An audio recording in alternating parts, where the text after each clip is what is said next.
Hari ke-8 kita mau coba tangkap DM-nya, apakah sudah banyak. Terus kita mau lihat dia punya ukuran, terus warna dari DM-nya. Katanya DM yang bagus itu warnanya agak gelap, mau hitam atau merah. Oke, kita ambil air dulu di timba. Nanti kita tampung di sini DM yang kita mau tangkap di kolam.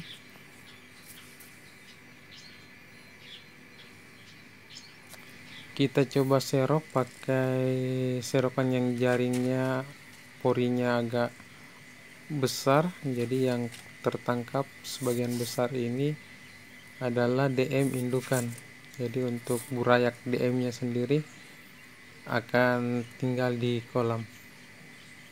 Terus rencananya juga kita mau kultur ulang lagi indukan DM yang kita mau tangkap ini di kolam styrofoam. Ini dia, kita bisa lihat.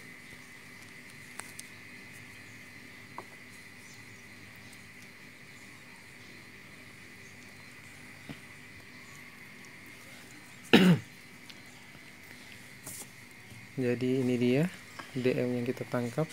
Dibanding dengan jumlah hari pertama yang cuma starternya cuma berapa ekor, sekarang sudah lumayan. Jadi untuk warnanya juga bisa kita lihat, warna merah kehitaman gelap ya warnanya. Jadi untuk kultur kita bisa dikatakan berhasil. Jadi tidak semua DM kita tangkap, jadi ada yang tersisa di kolam, yang insya Allah mudah-mudahan nanti DM-nya bisa berkembang lagi di sini.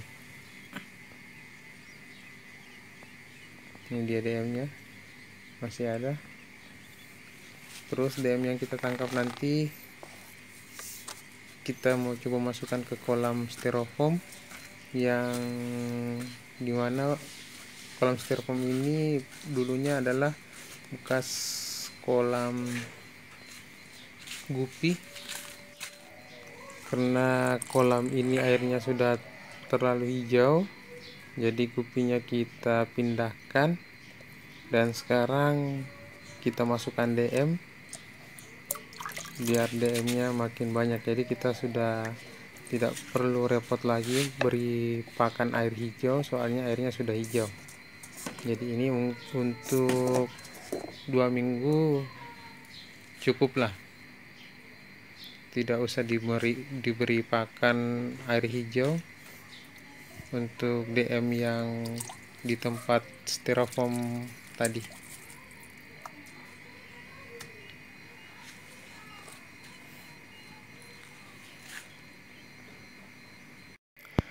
Assalamualaikum warahmatullahi wabarakatuh, dan selamat pagi kawan-kawan Rumah Gupi Makassar.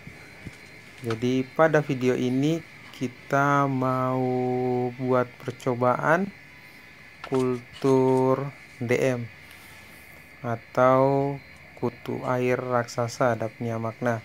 Jadi kita mau pakai kolam ini. Jadi kolam ini baru jadi kita buat, kebetulan ada sisa terpal bor, jadi kita gunakan menjadi kolam. Jadi rencana kolam ini kita mau masukkan DM buat dikultur. Jadi starternya seperti ini, jumlahnya kita ambil sedikit saja, cuman yang burayak yang kecil dari DM ini agak lumayan, dan kelihatan DM yang agak besar cuma beberapa saja. Jadi kita masukkan ke kolam ini.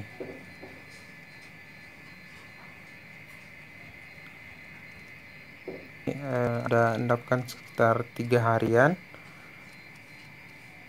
dan sempat juga terkena air hujan, soalnya ini kolam outdoor, agak kotor nih. Jadi ini dia, masih sedikit sekali DM yang kita kasih masuk. Jadi rencana video ini kita mau sambung untuk beberapa hari. Jadi untuk hari pertama seperti ini DM yang kita kasih masuk. Terus untuk pakannya Ini yang paling penting. Jadi pakan yang kita pakai itu cuma air hijau yang kita dapat dari kolam gupi outdoor. Oke, hari ketiga kita mau kasih makan dulu DM-nya pakai air hijau. Jadi air hijaunya kita ambil dari kolam gupi ini, kolam gupi Black Moscow yang airnya sudah lumayan hijau. Jadi seperti ini airnya, kita bawa pakai timba.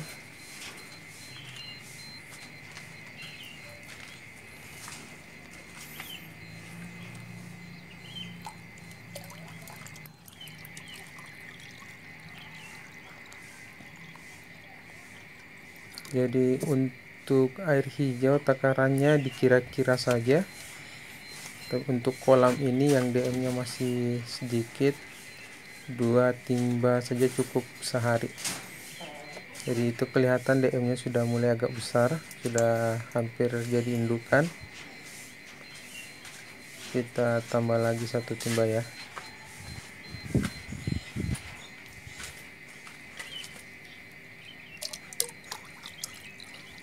Ini dia air hijaunya, kita timba lagi di kolam gupi, kita bawa ke kolam DM tadi.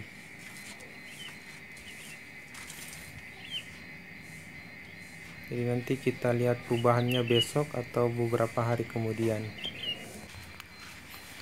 Hari kelima kita mau beri air hijau lagi DM-nya, masih di kolam Black Moscow. Kita ambil hijaunya, cuman airnya ini kurang hijau, nggak seperti hari kemarin, soalnya baru hujan semalam, tapi lumayan lah.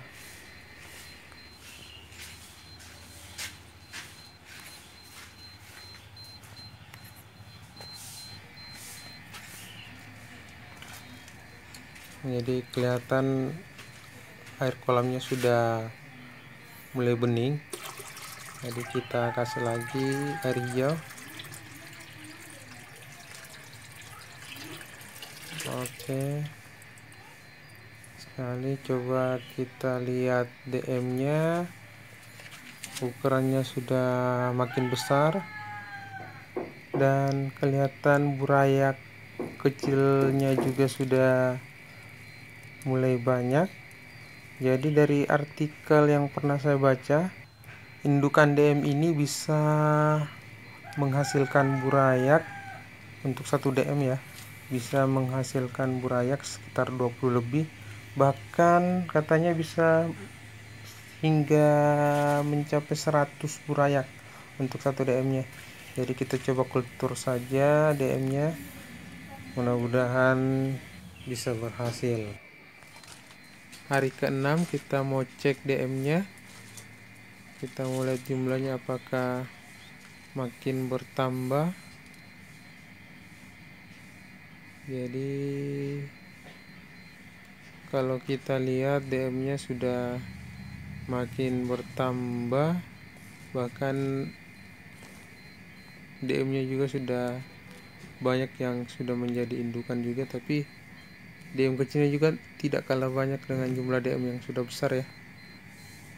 Jadi ini hari ke-6, kita cek besok setelah diberi air hijau.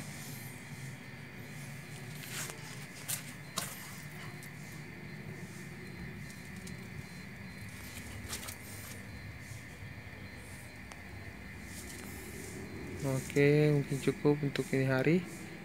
Kita lanjut lagi besok ya.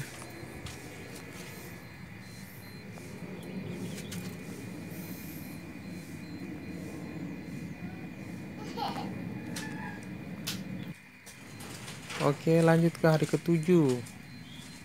Hari ke-7 kita mau kasih pakan dulu. Hari ke-7. Seperti biasa di kolam gupi kita ambil air hijaunya, terus kita bawa ke kolam kultur DM.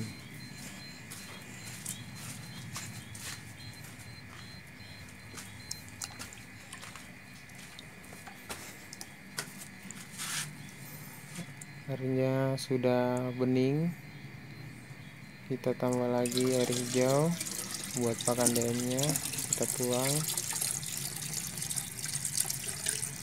Setelah itu kita lihat DM nya.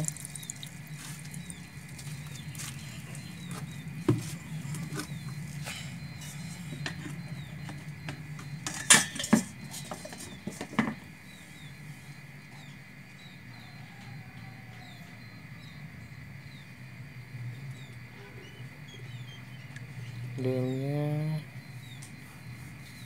kita lihat, itu dia. Bukan cuma DM nya yang makin banyak, jentik nyamuknya juga makin banyak.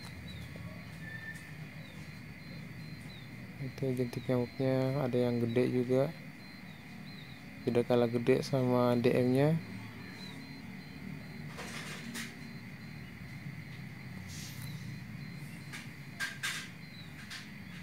Oke, kayaknya kultur kita berhasil. Jadi rencana besok kita mau panen, cuman kita mau panen indukannya saja, dan setelah kita panen kita mau kultur ulang, tapi kita panennya tidak akan mengambil semua isi DM yang ada di kolam ini, biar DM yang di kolam ini tetap ada. Jadi kita lanjut besok.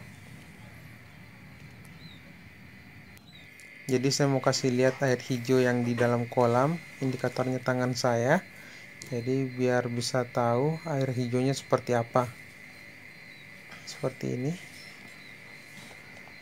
Jadi dari kolam Gapi